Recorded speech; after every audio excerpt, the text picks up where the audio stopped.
Saudara-saudara, kita perhitungkan, kita perkirakan potensi uang yang bisa kita selamatkan dari kebocoran-kebocoran itu adalah 150 miliar dolar satu tahun. Potensi. Apa kita mampu atau tidak? Tergantung. Keberanian kita, tergantung tekad kita, tergantung apa kita bisa bekerja sama dengan baik atau tidak. Karena itu saya selalu sampaikan dari awal saya menjabat sebagai Presiden Republik Indonesia. Kita harus bersama-sama berani mencari solusi dan berani bertindak. Saya berkeyakinan akar masalah ekonomi bangsa kita adalah bocornya kekayaan kita, tidak tinggalnya kekayaan kita di Republik Indonesia. Ini harus berani kita hadapi dan berani kita selesaikan. Untuk itu, saya di hadapan majelis yang terhormat ini, di hadapan seluruh rakyat Indonesia, saya ingatkan bahwa saya pernah disumpah di sini untuk menjalankan Undang-Undang Dasar 1945 dengan segala perundang-undangan yang berlaku.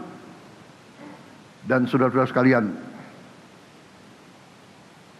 kita paham dan mengerti bahwa kalau kita terus mengulangi kesalahan yang sama, janganlah kita bisa berharap mendapat hasil yang lebih baik.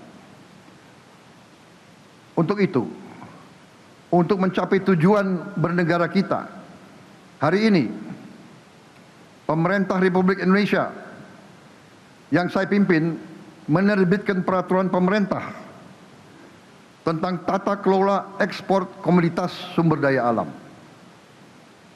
Penerbitan peraturan pemerintah ini adalah langkah strategis untuk memperkuat tata kelola ekspor komoditas sumber daya alam kita.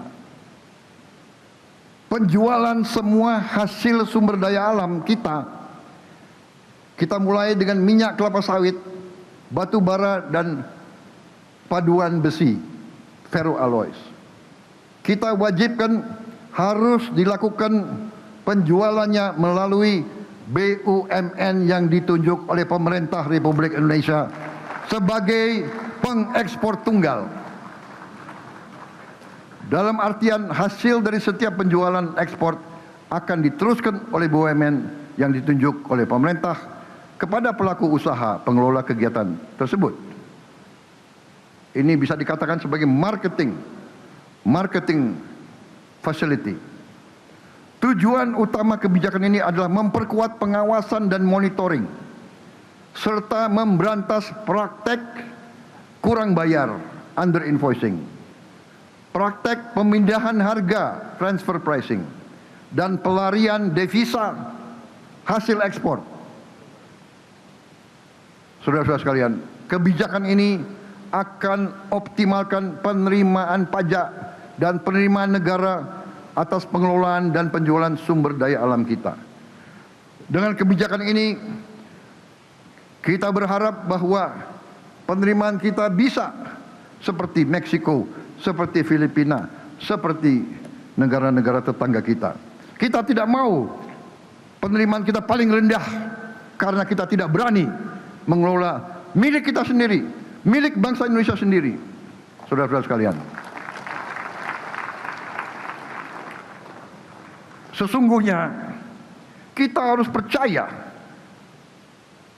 bahwa semua sumber daya alam Indonesia adalah milik rakyat Indonesia, milik bangsa Indonesia. Karena itu negara berhak mengetahui secara rinci sumber daya alam kita yang dijual keluar Indonesia. Kita tidak mau dibohongi lagi. Kita mau tahu persis berapa kekayaan kita yang dijual.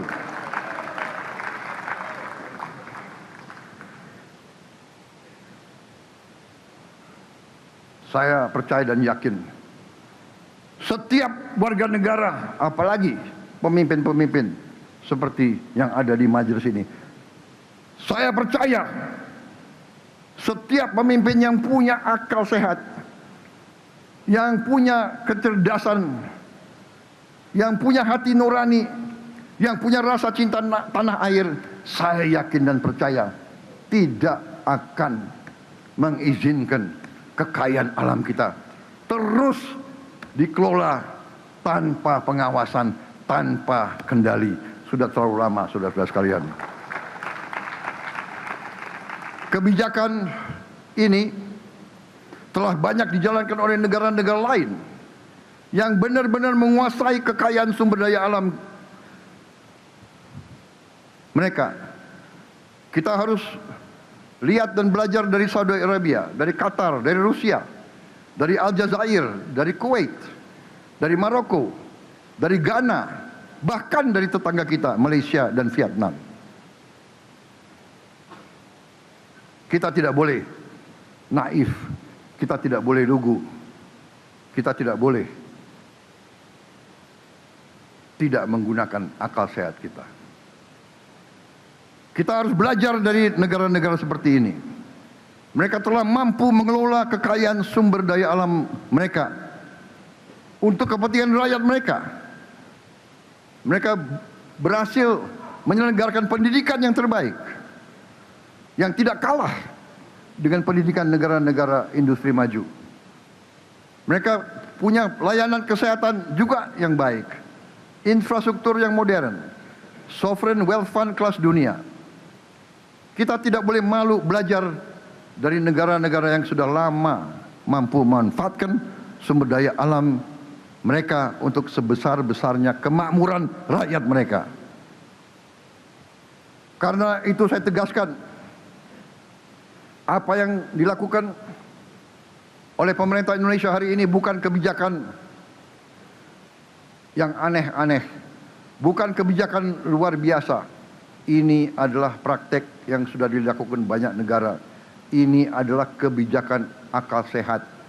Sumber daya alam milik kita. Kita yang harus menentukan kemana sumber alam ini dijual. Kita harus menentukan berapa harga yang layak.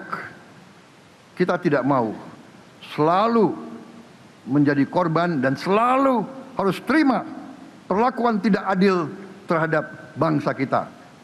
Cukup sudah, saya katakan di sini. Indonesia sekarang berdiri di atas kaki kita sendiri. Sejalan dengan itu, pemerintah yang saya pimpin juga hari ini memperkuat kebijakan devisa hasil ekspor melalui peraturan pemerintah devisa hasil ekspor dari kegiatan pengusahaan, pengelolaan, dan pengolahan sumber daya alam. Kebijakan ini bertujuan untuk memastikan kontribusi pelaku usaha sektor sumber daya alam dapat dioptimalkan, sekali lagi, guna sebesar-besar kemakmuran rakyat.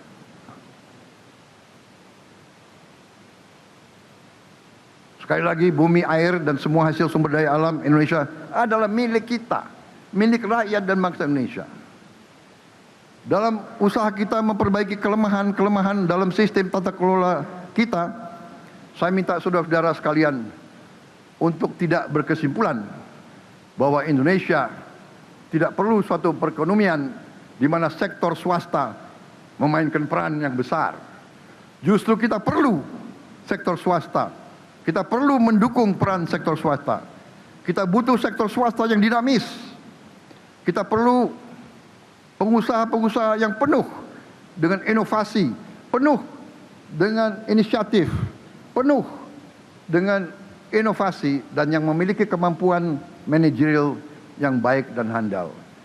Justru saya selalu mengatakan bahwa perekonomian kita yang kita sebut sebagai ekonomi Pancasila atau ekonomi jalan tengah, atau istilah yang lebih populer dari dalam perkembangan perekonomian dunia, kita harus bangun Indonesia Incorporated.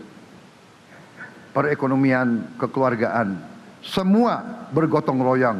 Itu arti gotong royong. Yang kuat, maju, menarik yang lemah. Yang lemah berhimpun, melaksanakan usaha bersama dalam bentuk-bentuk koperasi. Tidak boleh yang kaya menang sendiri dan membiarkan yang lemah terlantar. Justru kita maksudkan bahwa ekonomi yang cocok untuk Indonesia adalah ekonomi jalan tengah. Ekonomi yang berani mengambil yang terbaik dari sosialisme dan yang terbaik dari kapitalisme. Jelajahi cara baru mendapatkan informasi. Download Metro TV Extend sekarang.